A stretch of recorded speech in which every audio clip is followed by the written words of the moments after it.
ஒரு மூடி தேங்காய் இருந்தால் போதுங்க. ஸ்கூல் விட்டு வரும் குழந்தைங்களுக்கு துளி கூட நெய் எண்ணெய் சேர்க்காம நல்லா ஹெல்த்தியாக, அதே சமயம் ரொம்ப டேஸ்டியான ஒரு டிஃபன் ரெசிபி இன்றைக்கி எப்படி பண்ணுறதுன்னு பார்க்கலாம்.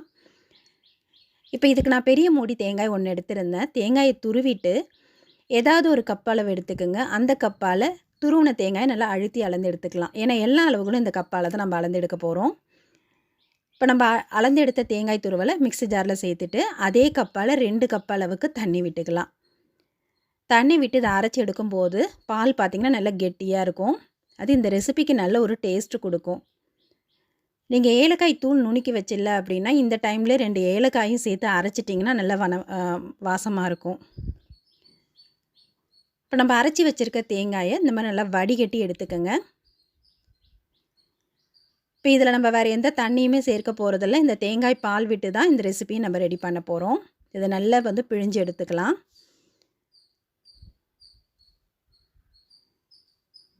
இப்போ இந்த பிழிஞ்சு எடுத்த தேங்காயை என்ன நம்ம ஒரு தடவை தான் பால் எடுத்திருக்கோம். இதை வெறும் கடாயில் வறுத்துட்டோ அல்லது நல்லா வெயிலில் காய வச்சு எடுத்துக்கிட்டிங்கன்னா நமக்கு டெசிகேட்டட் கோகனட் பவுடர் கிடச்சிடும். இப்போ தேங்காய் பால் ரெடி ஆகிடுது. இப்போ இந்த மாதிரி ஒரு கடாயை எடுத்துகிட்டு நம்ம எந்த கப்பால் தேங்காய் அளந்து எடுத்தோமோ அதே கப்பால் 1 கப் அளவுக்கு வெல்லம் எடுத்துக்குங்க. வெல்லம் சேர்த்துட்டு இப்போ நம்ம வடிகட்டி வச்சுருக்க தேங்காய் பால் விட்டுக்கலாம். இப்போ தேங்காய் பால் சேர்த்து நல்லா கொதிச்சிடுச்சுன்னா தேங்காய் பால் திரிஞ்சு வந்துடும். அதனால் நல்லா சூடு ஏறினா போதும். அதுலேயே இந்த வெல்லமும் நல்லா கரைஞ்சிருங்க. இப்போ பாருங்கள், தேங்காய் பால் நம்ம கொதிக்க விடலை, சூடு தான் ஏறி இருக்குது. இப்போ வெல்லமும் நல்லா கரைஞ்சிடுது. இது அப்படியே இருக்கட்டும். இப்போ நம்ம தேங்காய் அளந்து எடுத்த அதே கப்பால் 1 கப் அளவுக்கு கோதுமை மாவு எடுத்திருக்கேன். இதை பவுலில் சேர்த்துட்டு அதே கப்பால் 3/4 கப் அளவுக்கு அரிசி மாவு. இப்போ நம்ம கரைச்சி வச்சுருக்க வெல்லம் சேர்ந்து அந்த தேங்காய் பாலை வடிகட்டிட்டு இந்த மாவில் சேர்த்துக்கலாம். தேங்காய் பால் நல்லா சூடு ஆறுனதுக்கப்புறம் வடிகட்டி விட்டுக்குங்க. இப்போ ஃபஸ்ட்டு பாதி அளவுக்கு தேங்காய் பால் சேர்த்துருக்கோம். நல்லா கலந்து விட்டுக்கலாம். நம்ம சேர்த்துருந்த அந்த 2 கப்பு தேங்காய் பால் இந்த 1 கப்பு கோதுமை மாவு 3/4 கப்பு அரிசி மாவுக்கு சரியான அளவில் இருக்குங்க. இப்போ இந்த தேங்காய் பால் நல்லா ஃபுல்லாகவே வடிகட்டியாச்சு. இப்போ தேங்காய் பால் சரியான அளவில் இருக்குது. இப்போ இந்த அளவுக்கு பால் விட்டு கலந்தால் போதும். இந்த மாவு சரியான திக்னஸில் இருக்கும்.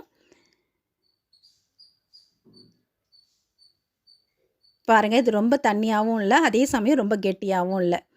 இது கூட எக்ஸ்ட்ரா கொஞ்சம் டேஸ்ட்டு கிடைக்கிறதுக்காக ஒரு 4-5 முந்திரியும் ஒரு 10 திராட்சையும் சேர்த்து வறுத்து எடுத்து வச்சுருக்கேன்.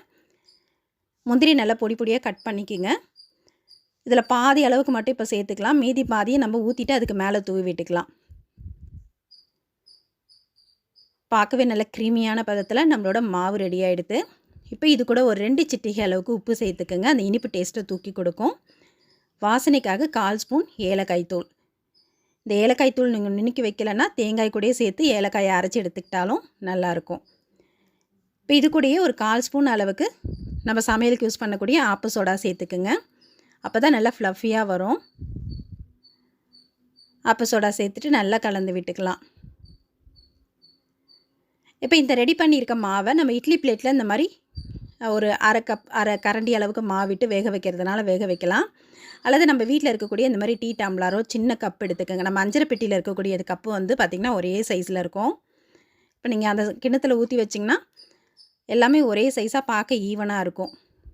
இப்போ இதில் நான் கொஞ்சமாக எண்ணெய் தடவிட்டு இப்போ இந்த இட்லி பிளேட்டில் அடுக்கியிருக்கேன்.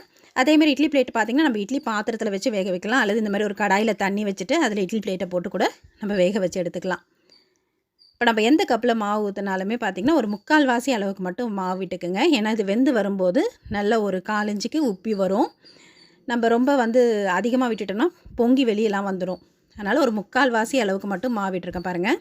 இப்போ இந்த அளவுக்கு மாவு விட்டுட்டு நம்ம வறுத்து எடுத்து வச்சுருந்தா அந்த முந்திரியும் திராட்சையும் இது மேலே தூவி விட்டுக்கலாம். இப்போ இந்த முந்திரி திராட்சைக்கு பதிலாக நீங்கள் தேங்காயை கூட நல்லா பொடி பொடியாக கட் பண்ணிவிட்டு ஒரு 1/4 ஸ்பூன் அளவுக்கு நெய் விட்டு நல்லா வறுத்துட்டு சேர்த்தாலும் அதுவும் நல்லாயிருக்கும் சாப்பிட்றதுக்கு. இப்போ இது ஒரு மூடி போட்டு மூடி நல்லா ஹை ஃப்ளேமில் வச்சு ஒரு 10 நிமிஷம் வேக வச்சுக்கலாம். இப்போ 10 நிமிஷம் நல்லா வெந்ததும் நல்லா உப்பி வந்திருக்கு பாருங்கள். இப்போ இது ஒரு டூத் பிக்கோ அல்லது ஒரு கத்தியை விட்டு குத்தி பார்த்திங்கன்னா ஒட்டாமல் வந்துடும், நல்லா வெந்திருக்குன்னு அர்த்தம். அப்படி ஒட்டுற மாதிரி இருந்தால் கூட ஒரு 5 நிமிஷம் வேக விட்டுக்குங்க. இப்போ இப்போ இதை வெளியே எடுத்து வச்சு ஒரு 2-3 செகண்ட் நல்லா ஆற விட்டாலே போதும். இப்போ இந்த கிண்ணத்துலேருந்து எடுக்கிறதுக்கு எவ்வளோ அழகாக வருதுன்னு பாருங்கள். பார்க்கவே ரொம்ப சூப்பரான கப் கேக் மாதிரியே இருக்கும் இது. அதுவும் நம்ம வீட்டில் இருக்கக்கூடிய பொருட்களை மட்டுமே வச்சு ரொம்ப ரொம்ப டேஸ்டியாக இந்த கேக் பண்ணியிருக்கோம்.